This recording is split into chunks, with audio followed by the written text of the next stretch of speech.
Te rog, nu dă scroll mai departe. Nu închide această pagină. Nu spune că vei asculta mai târziu, pentru că știu că mai târziu de multe ori înseamnă niciodată și ceea ce am să-ți spun astăzi nu poate aștepta.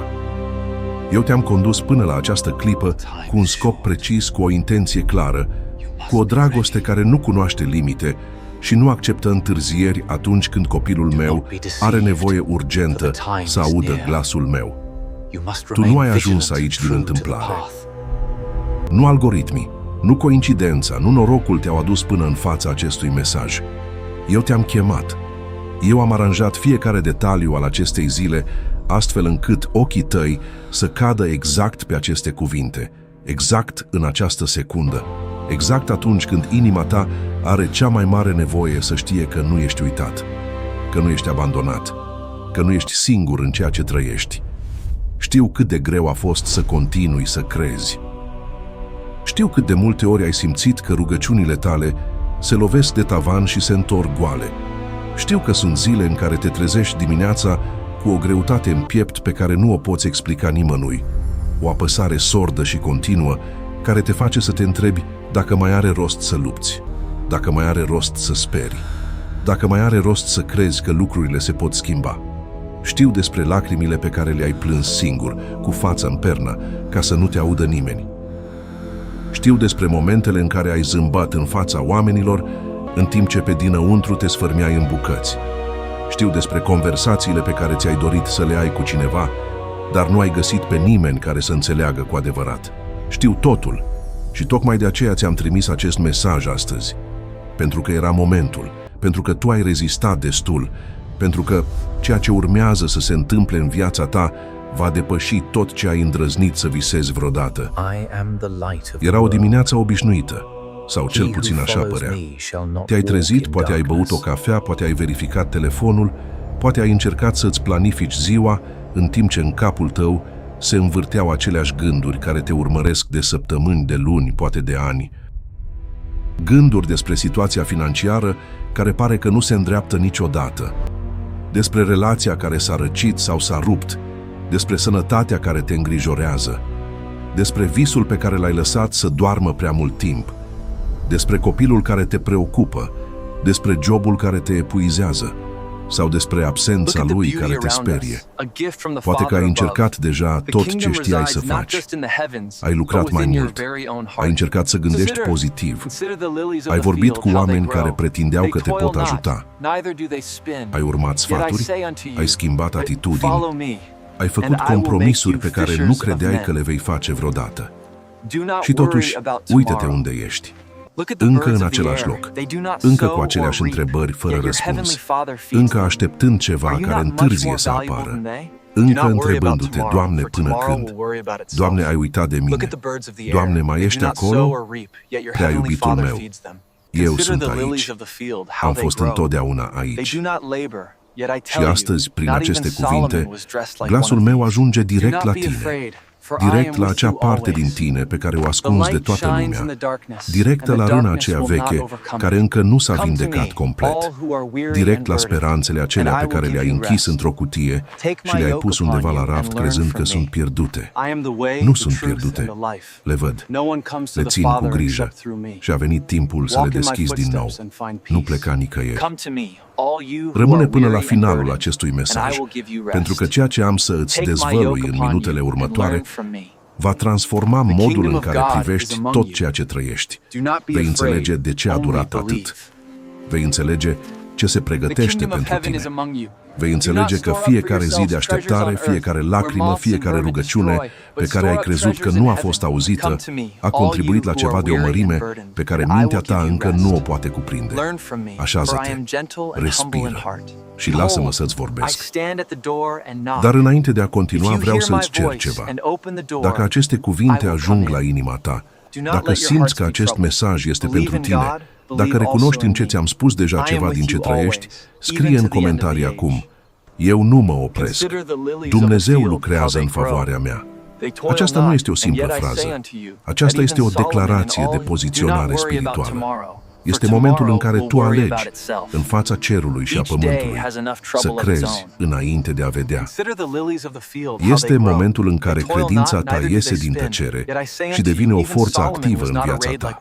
Știu că poate părea o mișcare mică, nesemnificativă, dar niciodată în istoria mea cu oamenii nu a existat o mișcare mică a credinței care să rămână fără răspuns.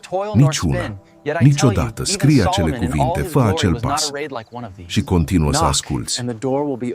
Vreau să îți vorbesc despre un moment din eternitate, un moment dinainte de a te fi născut, dinainte ca lumea să cunoască numele tău, dinainte ca părinții tăi să se fi întâlnit, dinainte chiar că pământul să fi primit forma lui actuală. În acel moment, în adâncul intenției mele divine, eu te-am ales pe tine, nu pe altcineva în locul tău. Pe tine. Cu tot ce știam că vei fi, cu tot ce știam că vei grei și că vei reuși, cu tot ce știam că vei pierde și că vei câștiga, cu toată durerea prin care vei trece și cu toată bucuria care te așteaptă. Te-am ales conștient, liber, cu o iubire care precedă orice suferință și care supraviețuiește oricărei îndoieli. Profetul Ieremia a auzit glasul meu spunând: înainte de a te fi format în pântecele mamei tale, te cunoșteam și înainte de a fi ieșit din pântece, te pusesem deoparte. Ieremia 1:1-5. Aceleași cuvinte ți le spun ție astăzi. Te-am pus deoparte. Ești al meu într-un fel în care nimic și nimeni nu te poate răpi din mâna mea. Înțeleg că această promisiune poate suna îndepărtată atunci când realitatea imediată te apasă. Înțeleg că vorbele despre eternitate par abstracte atunci când factura de plătit este concretă, atunci când singurătatea este concretă, atunci când durerea este concretă. De aceea nu-ți vorbesc astăzi din înălțimile cerului cu un ton distant și rece. Îți vorbesc ca un tată care și-a văzut copilul suferind și nu mai suportă să stea departe. Îți vorbesc ca un prieten care știe totul despre tine și te iubește nu în ciuda a ceea ce știe, ci tocmai din cauza a ceea ce știe. Îți vorbesc cu urgența unui mesaj care a așteptat exact momentul potrivit ca să ajungă la tine. Și acel moment este acum. Gândește-te la Iosif, fiul lui Iacov, băiatul cu haina colorată, tânărul cu visuri mari și cu un viitor strălucit în ochii lui. Știi ce s-a întâmplat cu el? Frații lui, oamenii care ar fi trebuit să îl protejeze, l-au vândut ca pe un sclav. L-au luat pe Iosif, l-au aruncat într-o groapă, iar mai târziu l-au vândut unor negustori ismaeliți pentru 20 de arginți, ca și cum viața lui nu ar fi valorat mai mult decât atât.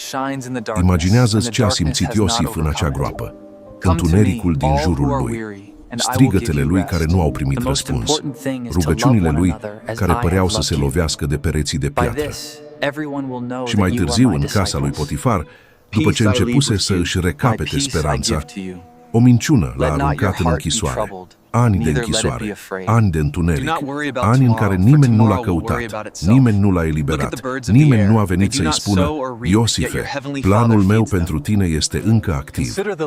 Dar planul meu pentru el era activ, în fiecare zi de închisoare, în fiecare noapte de singurătate. În fiecare moment în care Iosif se întreba dacă visurile pe care le avusese fuseseră o iluzie sau o promisiune. Erau o promisiune. Și într-o singură zi, într-o singură dimineață, totul s-a schimbat. Faraon a trimis după el. Iosif a ieșit din închisoare și a intrat în palat. A ieșit ca prizonier și a intrat ca om de încredere al celui mai puternic conducător din lume. Tot ce fusese pierdut a fost restaurat. Tot ce fusese luat a fost înapoiat. Tot ce fusese distrus a fost reconstruit. Și nu doar atât, ci într-o proporție pe care Iosif nu ar fi îndrăznit să o viseze nici în cele mai îndrăznețe vise ale lui. Prea iubitul meu, ești în închisoarea ta. Poate că nu este una cu ziduri de piatră, dar este la fel de reală. Este închisoarea circumstanțelor care nu se mișcă. Este închisoarea relației care s-a blocat într-un punct mort.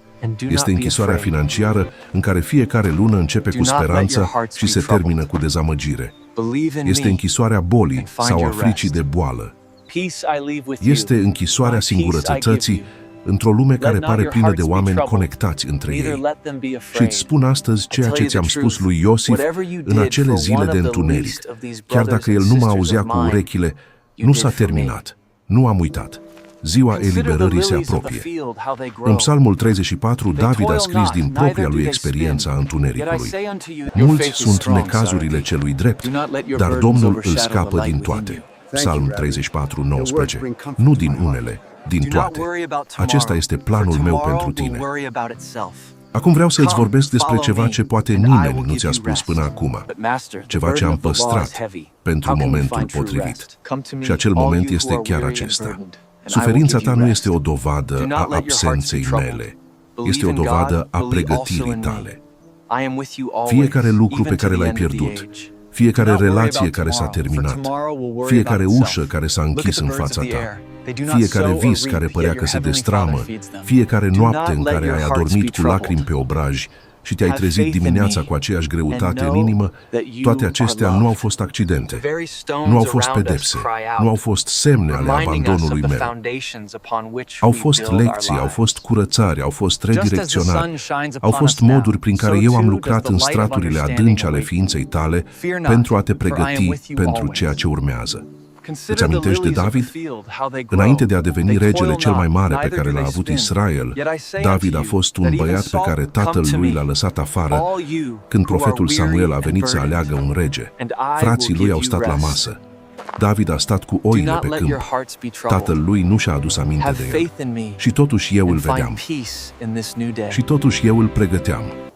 Eu știam că înainte de palat trebuie să vină câmpul. Înainte de coroană trebuia să vină Goliat. Înainte de regat trebuia să vină fuga prin desert și urmarea lui Saul. Fiecare etapă, fiecare durere, fiecare moment de singurătate l-a făcut pe David bărbatul după inima mea. Regele care putea conduce cu înțelepciune pentru că suferise, cu compasiune pentru că fusese disprețuit, cu credința pentru că fusese pus la încercare în cele mai întunecoase locuri. Așa ești și tu. Ceea ce ai trăit nu te-a distrus. Te-a făcut. Ceea ce ai pierdut nu te-a lăsat mai sărac. Te-a eliberat pentru ceva mai mare. Ceea ce a părut sfârșit nu a fost sfârșit. A fost un început deghizat într-o durere pe care acum ești pregătit să o transformi în mărturie. Îți promit cu autoritatea mea divină, cu puterea numelui meu care nu se schimbă și nu se minte. Ceea ce se pregătește pentru tine în această perioadă va face ca tot ce ai trecut să pară doar o introducere. O introducere necesară, dar o simplă introducere la povestea adevărată, care abia acum începe să se scrie. Vreau să îți vorbesc acum despre o femeie pe care o iubesc mult, o femeie ale cărei lacrimi le-am numărat și ale cărei rugăciuni mi-au ajuns la inimă, într-un mod pe care ea nu știa să-l descrie. Este vorba de Ana, mama lui Samuel. Ana nu putea să aibă copii într-o vreme în care nu avea copii. Însemna o rușine publică, un stigmat social, o rană privată pe care o purtai în fiecare zi în văzul tuturor. Și dușmanul ei, în propria casă, Penina, nu rata nicio ocazie să-i amintească de această lipsă, să o rănească mai adânc, să-i înfingă în inima același cuțit al durerii de fiecare dată când situația permitea. An după an, Ana mergea la templu și plângea. An după an, soțul ei, Elcana, încerca să o mângâie cu vorbe care nu putea acoperi rana aceea.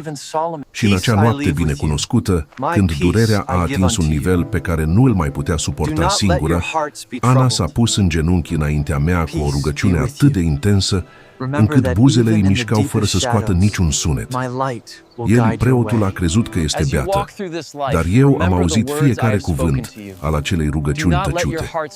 Am auzit fiecare sunet pe care gura ei nu l-a scos. Am auzit rugăciunea inimii ei. Și Samuel 1 ne spune că eu și-a adus aminte de ea. Nu am mai putut să stau departe. Nu am mai putut să apar spectator la durerea ei. Mi-am adus aminte de ea. Și Ana a rămas însărcinată. Și Samuel s-a născut. Și prin Samuel am vorbit unui întreg popor pentru generații de generații. Prea iubitul meu, eu îmi aduc aminte de tine astăzi. Tocmai asta se întâmplă în această secundă.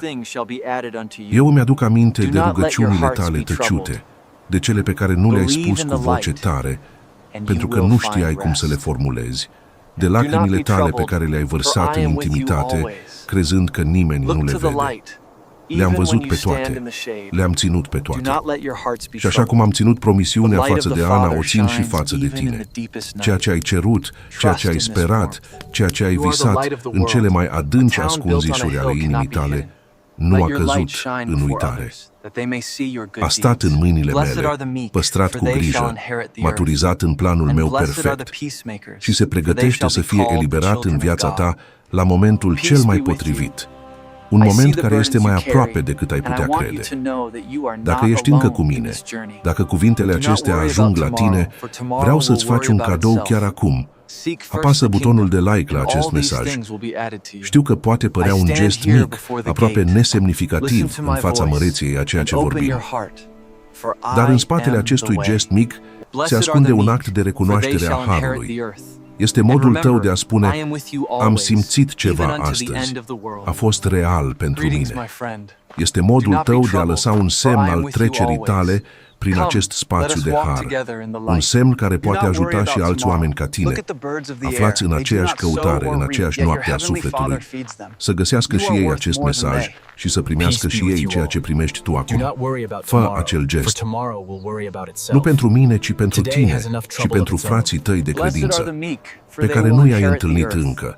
Există ceva pe care vreau să ți-l mărturisesc, ceva pe care doar Tatăl îl poate spune copilului său în momentele de maximă intimitate. Te-am văzut renunțând. Te-am văzut în acele clipe în care ai decis în sinea ta că nu mai are rost, că lucrurile sunt prea complicate, că te-ai străduit deja prea mult și rezultatele sunt prea puține. Te-am văzut punând jos visul și zicând, nu mai pot. Te-am văzut distanțându-te de mine în acele perioade în care suferința a părut mai puternică decât credința.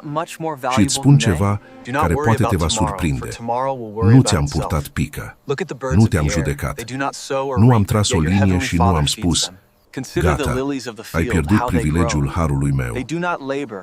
Dimpotrivă. În acele momente în care tu ai lăsat totul jos, eu am ținut și mai strâns. În acele momente în care tu te-ai îndepărtat, eu am făcut pași către tine. În acele momente în care tu ai crezut că ești abandonat, eu eram acolo, tânându-ți spatele, păstrând ceea ce trebuia păstrat, lucrând în umbra lucruri pe care ochii tăi fizici nu le puteau vedea încă.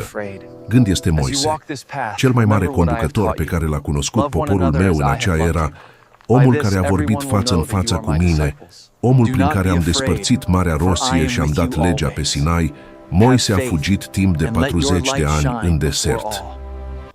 40 de ani în care el credea că viața lui s-a terminat, că încercarea lui de a elibera poporul a eșuat, că nu mai este bun de nimic altceva decât să păzească oile socrului sau un pustiu. 40 de ani în care vocea lui cea mare tăcea, în care mâinile lui cele puternice țineau doar un toiag simplu de pastor. Și în al 40-lea an, eu am aprins un rug care ardea fără să se consume. Un semn imposibil care l-a oprit pe Moise din mersul lui obișnuit și l-a adus față în față cu destinul său. 40 de ani nu l-au descalificat pe Moise. L-au pregătit. Umilința desertului l-a făcut apt pentru măreția misiunii. Greșelile din Egipt nu au anulat chemarea din rug. Și Moise a mers și a făcut ceea ce părea imposibil, cu întreaga autoritate a numelui meu în spatele lui. Prea iubitul meu, poate că și tu ești în desertul tău. Poate că și tu numeri deja anii care par pierduți, lunile care au trecut fără progres vizibil, deceniile în care viața nu a mers în direcția pe care o anticipășeai. Îți spun astăzi, desertul tău nu este un loc al sfârșitului, este un loc al pregătirii și rugul tău arde chiar acum. Mesajul acesta este rugul tău. Glasul meu care ți ajunge la inimă în această clipă este focul care nu consumă, ci iluminează. Eu te chem la destinul tău. Nu mai așteaptă ca circumstanțele să se alinieze perfect. Nu mai așteaptă să te simți mai pregătit. Nu mai așteaptă să dispară toate fricile. Mergi cu credință și vei vedea Marea Rosie cum se desparte în fața ta. Am să-ți vorbesc acum despre ceva ce te Do afectează not let your direct, hearts be troubled. ceva concret, Believe in God, ceva la care believe te also in gândești me. în fiecare zi, I am with you poate chiar în always, fiecare even oră. to the end of the age. Vorbesc despre nevoile tale Consider the financiare. lilies of the field, Știu că how they există grow. presiuni în această They zonă toil a not, vieții and tale yet I say pe care unto le you simți that ca pe o even greutate Solomon in all fizică pe do not umeri. worry about tomorrow. Știu For că sunt tomorrow zile în will care worry nu merg about banii itself. și îți dai seama că Each nu day ajung. has enough trouble of Știu its că sunt own. momente în care ți este rușine să spui cuiva cât de greu este cu adevărat, pentru că nu vrei să pari slab, nu vrei să pari incapabil, nu vrei să adaugi îngrijorarea ta la îngrijorările altora. Știu despre datoriile care parcă se înmulțesc singure. Știu despre oportunitățile care au părut că se închid chiar în momentul în care credeai că se deschid. Știu despre speranța pe care ai avut-o în diferite momente și dezamăgirea care a urmat. Dar îți vorbesc astăzi cu toată claritatea și cu toată autoritatea puterii mele. Sărăcia nu este planul meu pentru tine. Lipsa nu este destinul tău. Malahia 3:10 spune: aduceți toate zeciuielile în casa vistieriei, ca să fie hrană în casa mea. Puneți-mă astfel la încercare, zice Domnul oștirilor, și veți vedea dacă nu vă voi deschide zăsloavele cerului și dacă nu voi turna peste voi binecuvântare, de nu va fi destul loc pentru ea. Binecuvântare de nu va fi destul loc. Aceasta este promisiunea mea pentru tine. Luca 6:38 spune: dați și vi se va da. Vi se va da o măsură bună, înghesuită, clatin și vărsând peste margini în șan, căci cu măsura cu care măsurați, vi se va măsura și vouă. Cu măsura cu care măsurați. Eu nu uit dăruirea ta, nu uit jertfele tale, nu uit momentele în care ai dat chiar și atunci când ție ți era greu. Acum este rândul meu să răsplătesc. Acum este rândul meu să turn în viața ta o revărsare pe care nu ai mai văzut-o. Pregătește-te. În următoarele 30 de zile vei vedea mișcări în zona financiară la care nu te așteptai. O ușă care se deschide acolo unde nu vedeai nici măcar un zid pe care să bați. O sursă de venit despre care nu știai că există. O soluție la o problemă care părea fără ieșire. Ochii tăi o vor vedea și gura ta o va declara ca un miracol, pentru că va fi un miracol.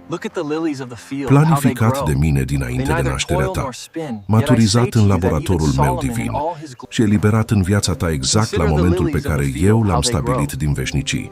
Acum vreau să îți vorbesc despre relațiile tale și știu că această zonă poate fi și mai sensibilă decât cea financiară, pentru că banii pot fi înlocuiți, dar relațiile rupte lasă cicatrici care uneori durează o viață. Poate că ai o căsătorie în dificultate, o relație în care comunicarea s-a blocat, în care iubirea inițială pare să fi dispărut sub straturile de resentiment, dezamăgire și oboseală emoțională acumulată în ani. Poate că ești singur și durerea singurătății este o companioană zilnică pe care nu o invitați nimeni, dar care refuză să plece. Poate că ai pierdut o relație importantă, un prieten, un partener, un membru al familiei prin moarte sau prin despărțire și rana aceea încă sângerează. Poate că există o persoană cu care relația a deviat într-o direcție dureroasă și nu știi cum să o repari, nu știi dacă mai poate fi reparată, nu știi măcar dacă mai merită încercată. Îți vorbesc cu toată tandrețea și cu toată puterea mea. Eu sunt Dumnezeul restaurării. Eu sunt Cel care redă ceea ce a fost pierdut. Eu sunt Cel care construiește poduri acolo unde oamenii au construit ziduri. Eu sunt Cel care reîndulcește ceea ce a amărât și reînvie ceea ce părea mort. Gândește-te la Rut, o tânără văduvă într-o țară străină, fără resurse, fără protecție, fără perspectiva vizibilă. A ales să rămână alături de soacra ei Naomi, chiar și atunci când Naomi însăși îi dădea voie să plece. Acolo unde vei merge tu, voi merge și eu. Acolo unde vei locui tu, voi locui și eu. Rut 1:16. O alegere bazată pe iubire, nu pe calcul. O alegere costisitoare, care părea irațională prin ochii lumii. Și eu am văzut acea alegere. Și eu am aranjat întâlnirea cu Boaz. Și eu am făcut ca Rut, femeia străină, văduvă săracă, să devină membra a liniei genealogice a lui Iisus Hristos. Nimeni nu se așteptă la așa ceva. Nimeni nu ar fi prezis un astfel de final pentru povestea ei. Dar eu l-am pregătit din timp.